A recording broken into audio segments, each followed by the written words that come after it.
안녕하십니까. 경기 남부 금연지원센터장 백유진입니다. 반갑습니다.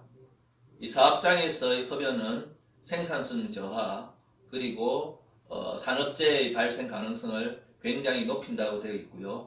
반대로 금연은 생산성의 향상, 근로자 건강의 정진 등 다양한 이득을 가져올 수 있다고 알려져 있습니다.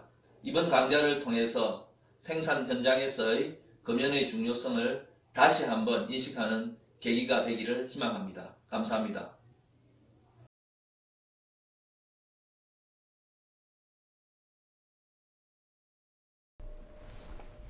네, 이제 두 번째 시간으로 돌아왔습니다. 앞서 설명드린 것처럼 담배 없는 사업장, 혹시 1번 안 보시고 2번 보시면 안 되는데 1번은 코로나와 이 흡연에 관한 관련성들 설명드리고 코로나19 시대에 금연이 너무 중요합니다 라고 하는 말씀을 좀 드렸습니다.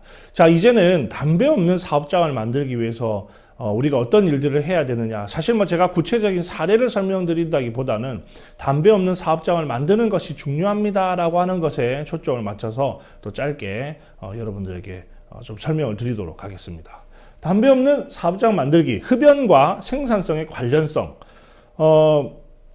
아마 그런 생각 하실 겁니다. 제 입장에서는, 우리 입장에서는 우리가 직원들의 건강을 위해서 우리 사업장 안에서 금연 사업 열심히 하고 싶고 또 담배를 못 피도록 좀 뭔가 제도적으로 이렇게 좀 장치도 하고 싶고 하실 수 있지만 어쨌든 기업주 입장에서 내가 담배 피는 사람인데 하실 수도 있고요. 그 다음에 또 기업주 입장에서 이게 직원들 담배 피게 해줘야지 이렇게 하실 수도 있습니다. 원래 저희가 사업을 해보면 이 사업장 내에서의 금연 어떤 실천들 또 기업 차원에서의 금연 사업이 얼마나 중요한지에 대해서 누가 결정하냐면 그 사업장의 주인이 결정하게 돼 있습니다. 주인이라는 표현이 좀 그렇나요? 어쨌든 그 사업장의 대표가 결정을 하고 돼 있기 때문에 우선적으로 이 일을 하기 위해서는 우리 기업의 주인이, 우리 회사의 주인이, 사장이 혹은 대표가 이 금연이 얼마나 중요한지에 대해서 이해를 하고 있어야 됩니다. 근데 그게 담배는 몸에 나빠요. 담배 피면 직원들 건강에 안 좋아요. 그게 와닿지가 않는 거예요. 너무 뻔한 얘기들이니까. 자, 그래서 앞서 코로나19와 금연의 중요성 이걸 알려드렸으면 이것도 하나의 우리 CEO들을 설득할 수 있는 그런 하나의 장치가 될 수 있습니다. 자, 근데 이 담배 없는 사업장을 만들려고 하면 어쨌든 우리가 기업의 어떤 그 책임을 가지고 있는 사람이 금연의 중요성을 이해할 수 있도록 설명할 수 있는 좀 데이터가 필요하지 않을까 해서 먼저 그것부터 여러분들에게 설명을 좀 드리고자 합니다.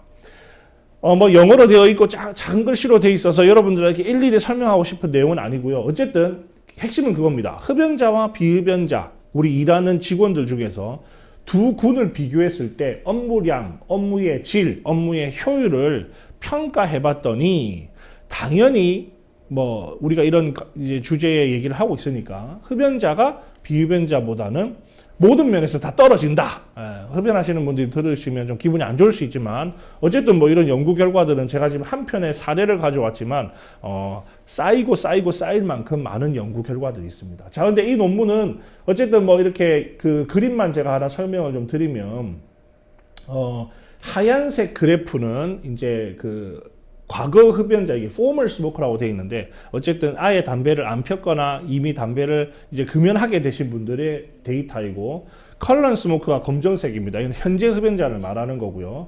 자, 그런데 이제 내 스스로 나의 업무량, 업무질, 업무 효율 이런 것들을 평가하면 어떻게 나오냐? 그 다음에 나와 같이 일을 하고 있는 상대가 나를 평가하면 어떻게 결과가 나오냐? 그 다음에 나의 지휘관 혹은 이제 내 위에 선임이 나의 업무량을 봤을 때 어떻게 보느냐. 그 두 개로 이렇게 세 개의 그룹으로 나눈 겁니다. 그래서 흡연하는 사람과 비흡연하는 사람 스스로에게 물어봐도 업무의 효율 측면에서는 흡연자가 우리가 업무 효율이 더 좋아요 이렇게 대답했다는 얘기고 업무의 질에 있어서는 이제 비흡연자가 흡연하는 사람보다는 우리의 질이 더 높지라고 스스로 얘기했다는 거고 또 일하는 양에 있어서도 비흡연자 혹은 과거에 담배를 폈던 사람이 현재 담배 피는 사람보다는 아예 우리가 일을 더 많이 하지라고 답을 했다는 겁니다. 이거는 뭐 스스로 얘기한 거니까 사실은 뭐 각자의 의견들인데 어쨌든 재밌는 건 업무의 질과 업무의 양으로 봐서는 흡연자 스스로가 비흡연자보다는 좀 적고 혹은 낮죠 이렇게 설명했다는 겁니다. 자, 근데 다음부터 제3자가 보는 건 나의 동료, 나의 감독관이 봤을 때 어떻게 보이느냐. 결과 보시면 아시겠지만 흡연자인 현재 흡연자인 검정색 그래프가 지금 비흡연자인 하얀색 그래프보다 월등히 낮게 위치하고 있는 걸 보실 겁니다. 다시 말씀드리면 결론적으로 흡연하는 우리 직장인이 비흡연하는 그 회사의 동료들과 비교하면 업무량과 업무 질과 업무 효율이 다 떨어질 수밖에 없다라고 하는 그런 연구 결과라고 이해하시면 될 것 같습니다. 자, 해외 연구 결과 하나 보여드려서 뭐 우리나라는 뭐 그런 게 없어요라고 하실 수 있으니까 우리나라 사례 보여드리겠습니다. 이대에서 이화여자대학교에서 보건복지부의 연구 영역을 받아서 진행했던 연구였는데요. 전체 한 7개 회사의 1,009명을 대상으로 이제 그 흡연자와 비흡연, 어쨌든 직장 안에서의 흡연하는 문제가 우리 직장에 어떤 피해를 주는지에 대해 조사한 겁니다. 흡연자가 하루에 평균 이탈 시간, 이 이탈 시간은 하루에 이제 담배를 피기 위해서 자리를 이석하는 시간이겠죠. 41분 정도로 나왔다고 하고, 흡연에 의해서 1인당 생산성 손실, 뭐 이제 경제학적으로 계산하는 방법이 있을 것 같아요. 그래서 실제로 이제 1년을 기준으로 했을 때 약 318만 원의 생산성의 손실이 왔다. 그 다음에 금연을 이제 시행했을 때 1인당의 의료비 절감할 수 있는 양이 한 53만 원 정도 된다. 어쨌든 뭐 숫자가 주는 큰 의미보다는 분명히 흡연자와 비흡연자 사이 혹은 흡연하는 우리 직장인들의 경우에는 하루에 일하는 시간에서 이탈하는 시간, 그 다음에 생산성 손실, 혹은 이제 이분들이 금연을 해가지고 금연에 성공했을 때 우리가 의료비를 절감할 수 있는 이런 것들, 이런 부분들이 데이터로 나와 있고, 또 하나는 어쨌든 이 흡연하는 분들이 금연을 함으로 인해서 우리 기업에 많은 이점이 될 수 있다. 혹은 금연하지 않게 되면 우리 기업에 여러 가지의 마이너스적 요소를 만들어내고 있다. 이렇게 이해하시면 될 것 같습니다. 지금은 우리 직장 내 금연 분위기를 조성하는 게 너무나 중요한 시기가 됐습니다. 코로나19도 중요한 어떤 이벤트가 되긴 했지만 또 하나의 큰 이벤트는 주 52시간 근무 제도입니다. 자, 이제 올해 드디어 2021년부터 모든 기업에, 원래는 여기 오른쪽에 보시면 2018년 7월 1일부터 300명 이상의 직장이 이제 주 52시간 근무 제도를 시행을 했고요. 2020년 1월 1일에 50명에서 299명 사이의 직장, 그 다음에 드디어 올해 2021년 7월 1일부터 5명에서 49명 수준, 그러니까 말 그대로 이제 작은 규모의 사업장, 거의 대부분의 우리나라의 사업장은 주 52시간 근무제를 시행할 수밖에 없게 돼 있습니다. 자, 그래서 과거에는 뭐 최대 68시간까지 일했다고 하면 개정 후에는 평일 월요일부터 금요일까지 총 40시간 근무를 하고 연장 근로를 하더라도 최대 12시간만 연장 근무가 가능한 시스템이 됐습니다. 자, 이 제도는 어기게 되면 사업주가 형사적 책임을 지게 돼 있습니다. 민사상의 책임이 아니라 사업주가 형사적 책임을 지게 돼 있기 때문에 굉장히 무서운 법이고 또 시행을 반드시 해야 되는 그런 법입니다. 자, 이제 이 주 52시간 근무제가 시행되다 보니 어떤 문제가 생기느냐? 사업주 입장에서는 어떻게 하면 그 짧은 시간 안에, 뭐 제가 짧다고 표현하면 좀 웃기지만 어쨌든 주어진 그 시간 안에 내가 어떻게 하면 직원들의 업무를 효율적으로 혹은 생산성을 높일 수 있을지에 대한 고민은 아마 뭐 이 대기업들은 뭐 진작에 수년 전부터 뭐 했을 것이고 앞으로 소규모 사업장들도 그런 고민을 해야 될 때가 됐다는 겁니다. 근데 흡연하는 문제가 이 주 52시간 근무 제도에 굉장히 많은 악영향을 준다. 이렇게 보실 수 있습니다. 제가 뭐 뉴스 하나 준비를 했습니다. 함께 잠깐 보시겠습니다. 주 52시간 근무를 도입한 일부 기업은 업무 효율을 높이기 위해 집중 근무 시간을 운영하고 있는데요. 정해진 시간 동안 일에만 몰두하도록 회의는 물론 전화 통화까지 금지됩니다. 김지환 기자입니다. 14시부터 16시까지는 집중 근무 시간입니다. 주 52시간 근무 문화 정착을 위하여 오후 2시가 되자 곧장 자리에 앉아 모니터에 집중하는 직원들. 집중 근로 2시간 동안 회의는 물론 자리 이동, 흡연과 통화도 금지됩니다. 업무 효율을 높이기 위해 불필요한 행동을 최대한 줄이는 겁니다. 오후 근무 중에 많이 이석을 해서 커피를 한 잔 마신다거나 이렇게 이상하는 경우들이 종종 있었는데요. 인식 변화, 그리고 행동 변화가 가장 중요할 것이라고. 지난 1월부터 점심시간 외에 흡연실을 폐쇄한 기업도 있습니다. 처음엔 반발하던 직원들 가운데 일부는 이번 기회에 금연을 결심했습니다. 처음에는 이제 좀 담배를 어떻게 펴야 되냐에 따라서 좀 불편한 상황도 있었지만 지금은 저 같은 경우에도 그 담배를 거의 완전히 끊은 상태고요. 산업 현장에선 주 52시간제 안착을 위해서 탄력 근무 기간을 대폭 늘려야 한다는 지적도 나옵니다. 채널A 김진입니다. 영상 속에 인터뷰하신 우리 분이 이런 얘기 하시죠. 거의 완전히 끊었는데, 저는 이 영상 볼 때 그런 생각이 듭니다. 거의 완전히 끊었다는 건 과연 어떤 상태일까?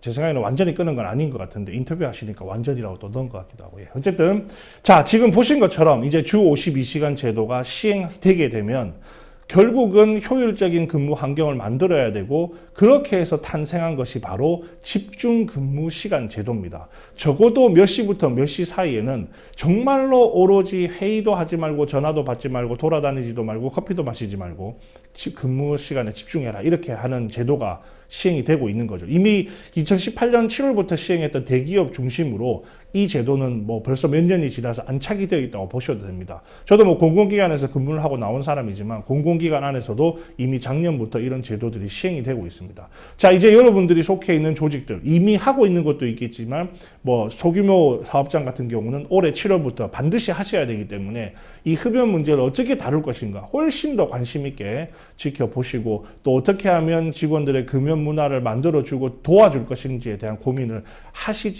안 하시면 안 되는 그런 상황이 된 것 같습니다. 자, 이런 얘기가 있어요. 회사가 과연 근무 시간 중에 흡연도 금지시킬 수 있느냐, 이런 문제에 대해서 이제 법적으로 또 해석이 있습니다. 그래서 보시면 요게 지금 그 서울 고등법원에서 나온 판례인데요.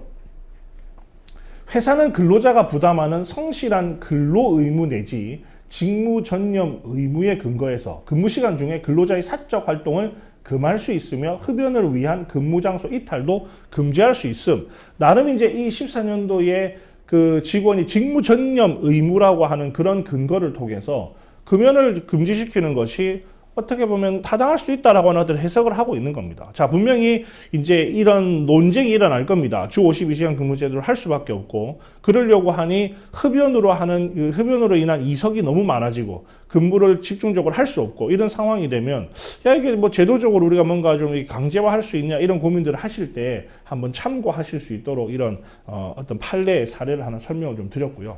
또 하나 지금 우리가 금연 문화 확산, 담배 없는 사업장을 만들기 위한 또 하나의 노력이 필요한 이유가 또 여기에 있습니다. 바로 건강 친화 기업 인증 제도입니다. 작년에 이 법이 통과가 됐어요. 어떤 법이냐면 국민건강증진법에 기업이 직원들의 건강 증진을 위해서 많은 활동들을 하게 되면 혜택을 주겠다, 그리고 인증해 주겠다, 그런 개념으로 접근한 제도입니다. 근로자의 건강 증진을 위해서 직장 내 문화 및 환경을 건강 친화적으로 조성을 하면 근로자가 자신의 건강 관리를 적극적으로 수행하도록 뭐 교육도 제공해주고 상담 프로그램도 지원하는 것, 이렇게 정리가 되어 있거든요. 실제로 지금 법안의 기초적인 내용들도 포함이 되어 있습니다. 자, 어떤 우리가 국가에서 인증하는 뭐 제일 대표적인 게 우리 여성가족부에서 운영하는 여성 친화기업 제도라는 게 있죠. 어쨌든 그걸 또 인증받게 되면 여러 가지 혜택들이 있습니다. 자, 뭐 기업의 평가라든지 여러 가지 혜택이 있는데, 그와 유사한 형태로 보건복지부 차원에서 건강증진 친화기업을 만들어내겠다라고 하는 제도를 현재 만들어 놓은 겁니다. 그래서 지금 우리가 빨리 기업이 금연 프로그램을 포함한 각종 건강 친화 어떤 프로그램들을 진행을 하시고 전문가들의 컨설팅도 받고 뭐 그렇게 비용은 많이 안 들지만 기존에 가지고 있는 인프라를 이용해서 이런 문화를 만드시게 되면 결국 그런 활동들을 근거로 해서 친화기업으로, 건강 친화기업으로 인증을 받으실 수 있고, 그게 나중에 기업의 다양한 형태의 혜택으로 돌아오지 않을까, 그렇게 생각을 합니다. 또 다른 금연의 중요성을 알려주는 그런 또 하나의 이유가 되지 않을까 싶습니다. 마지막으로 해외의 사례 중에 이런 것도 있습니다. 공사 현장이에요. 우리 지금 저도 뭐 건설 현장에 이제 우리 근무하시는 분들 요청을 받아서 금연 관련된 교육도 하러 나가고 해봤는데, 이 뭐 정말로 흡연하시는 분들이 많잖아요. 자, 그래서 이제 미국 같은 경우는 그 건설 현장에서 담배 연기 없는, 다시 말씀드리면 담배 피지 않고 금연할 수 있도록 하는 환경을 만들고 하면 뭐 이렇게 인증해주는, 그래서 뭐 이런 인증을 통해서 Build Smoke Free라고 해서 어쨌든 건설 현장을 금연하는 담배를 피지 않는 뭐 그런 곳으로 만들고 그 금연을 하도록 지원해주고 하는 이런 것들을 하게 되면 약간 이런 인증 같은 걸 해서 누가 보더라도 굉장히 직원들의 건강을 생각하고 또 안전한 그런 현장이다 뭐 이런 것들을 느낄 수 있도록 하는 그런 경우도 있습니다. 물론 뭐 여기 보시면은 이 사업에 또 참여하는 그 직원분들에게 또 그 10주 동안의 금연 보조제도 무료로 제공해주고, 그 다음에 금연 상담도 그 현장에서 진행해주고 하는 그런 사업들을 하고 있습니다. 자, 우리도 이제 여러분들이 관심이 있으면 이런 사업들을 얼마든지 하실 수 있습니다. 이제 오늘 교육의 제일 마지막 세션에 여러분들이 어떤 사업들을 전문가들에게 도움을 받을 수 있는지 그런 부분 설명드릴 거니까 끝까지 관심 있게 봐주시고, 자, 두 번째 시간 담배 없는 사업장을 만들어야 되는데 제가 그 만드는 방법을 알려드렸다기보다는, 혹은 어떤 프로그램이 있는지에 대한 사례를 알려드린 것라기보다는 우리 사업주, 우리 기업의 주인에게 혹은 대표에게 어떻게 하면 금연 사업이 중요합니다를 설득하기 위한 그런 내용을 설명을 드렸습니다. 코로나19부터 시작해서 코로나 시대, 호흡기 감염병 시대에 금연이 중요하다. 하나 이유가 충분히 되겠죠. 두 번째는 우리 직원의 생산성을 높이기 위해서, 효율적으로 일을 하기 위해서. 세 번째는 주 52시간 제도를 시행함에 따라서 더 관심을 가져야 될 금연이 주제가 되었다. 그 다음 마지막으로 복지부에서 이제 작년에 법이 통과되고 앞으로 시행을 예정하고 있는 건강친화기업 인증제까지 고려하면 지금 현 시점에서 우리가 사업장 내에 금연을 강조해야 될 그런 시점이었다. 이렇게 강조드릴 수 있을 것 같습니다. 자, 이제 세 번째 시간 제가 드리는 마지막 수업인데, 내용인데요. 신종담배 관련해서 요즘에 새로운 담배들이 너무 많이 나와서 기존 담배보다 이 새로운 담배는 몸에 안 나쁘다고 생각하고 피시는 분들 너무 많죠. 자, 그 부분에 대한 내용 잠깐 다뤄드리고, 그 다음 마지막으로 우리 금연 서비스를 여러분들에게 어떻게 도와줄 것인지에 대한 내용 마무리하고 교육을 마칠 수 있을 것 같습니다. 자, 그럼 다음 세 번째 시간에 다시 뵙겠습니다.